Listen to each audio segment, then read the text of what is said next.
students and staff in Parkland, Florida. May today also mark the moment that we resolved to do something about school violence. May it mark the moment that left and right determined to lay aside their differences and work together to prevent future tragedies. To keep our children safe from harm, there is no panacea, no one legislative solution. And it disheartens me when I hear talk about what can't be done. It's time to focus on what can be done. Fortunately, solutions on the state level, including in my home state of Utah, can help show us the way forward. Working in the realm of the possible, Utah state legislators have come together to forge bipartisan solutions to stop school violence. When I was in Salt Lake last week, I learned firsthand about the Safe Utah smartphone app. The Safe Utah crisis text and tip line is a statewide service that provides real-time crisis intervention to youth through texting and a confidential tip program. Licensed clinicians from the University Neuropsychiatric Institute at the University of Utah,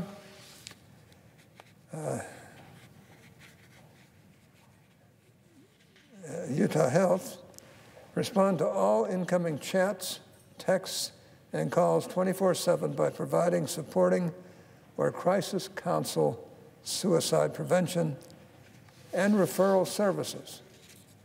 The Safe Utah program, developed with funding from the Utah State Legislature in collaboration with the University Neuropsychiatric Institute, the Utah State Office of Education, and the Utah Office of the Attorney General and the Utah Anti-Bullying Coalition, is a testament to what can be done when mental health, education, and law enforcement agencies work together to prevent student violence.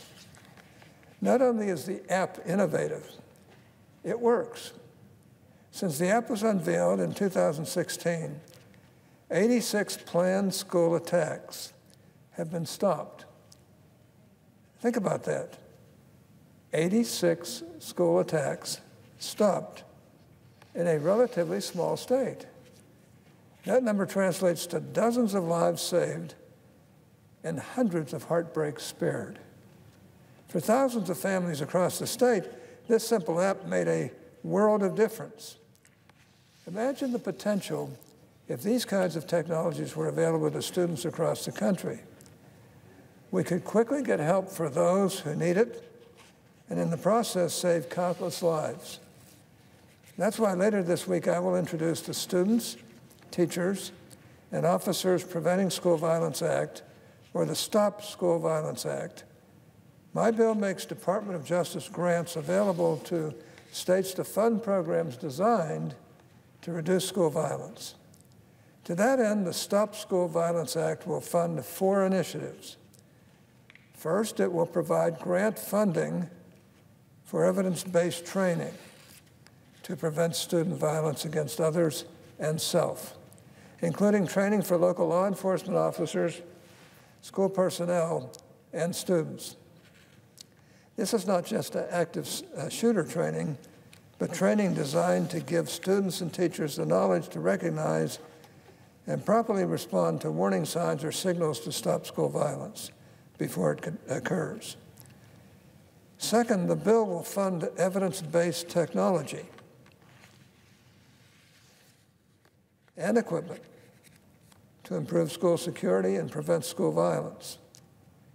This includes the development and operation of anonymous reporting systems like the Safe Utah app, as well as improvements to school security infrastructure to deter and respond to threats of school violence.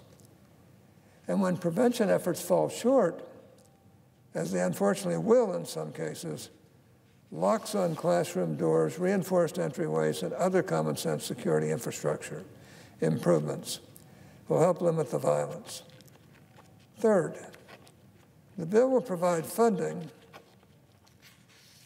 for the development and operation of evidence-based school threat assessment and crisis intervention teams, which may include evidence-based training for school officials in responding to mental health crises. Again, school personnel need the tools to assess and respond to threats before they materialize, including those threats that originate from individuals struggling with mental health issues. Finally, the bill will provide funding for continued coordination with local law enforcement. Law enforcement alone cannot prevent school violence, just as no amount of prevention, training, security, infrastructure improvements, or mental health resources would be able to singularly prevent tragedies like that in Parkland. But law enforcement, and in particular those officers who already staff schools, have an important role to play in any comprehensive solution to prevent school violence. Now, some of you may point out something my bill will not address, and that's guns. On this issue, many reforms have been proposed over the last 12 days, some old and some new.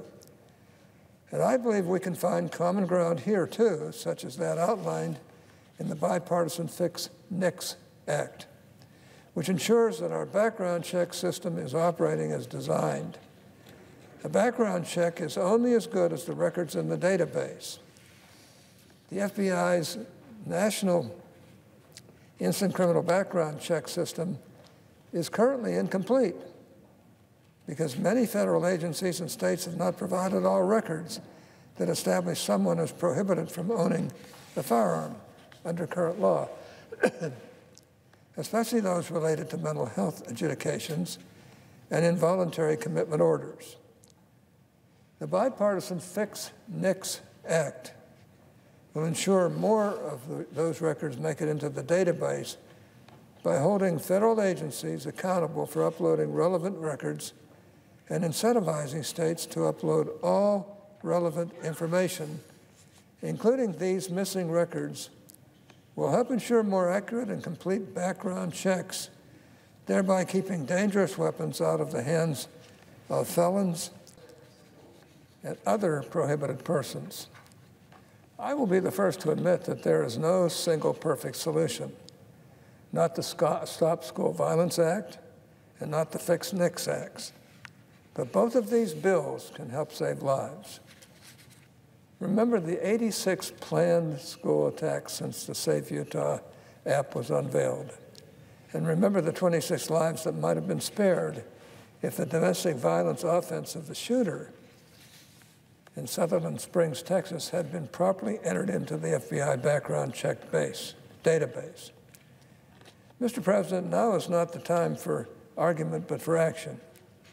Rather than letting the perfect be the enemy of the good, I implore my friends on both sides of the aisle to come together for the safety of our children.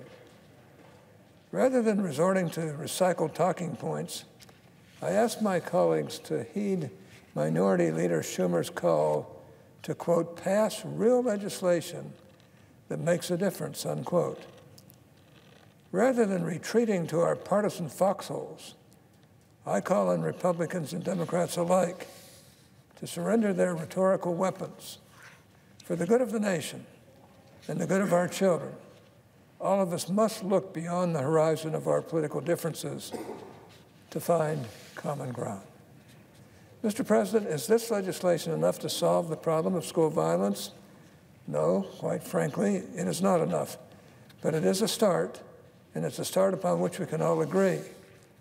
We won't solve the problem of school violence overnight, but with incremental efforts such as the legislation I have proposed, we can make a lasting difference and even save thousands of lives. So let's not delay any further. We owe it to our children and all of those affected by gun violence to take decisive action in those areas where we do agree. Mr. President, this is important stuff, and we can't just throw in the sponge and act like we've got this problem solved when we still have work to do. So I hope that we'll take heed to what I've just suggested. I think it can be very helpful to us, and we follow this suggestion, or these suggestions that I've made here today. Thank you, Mr. President.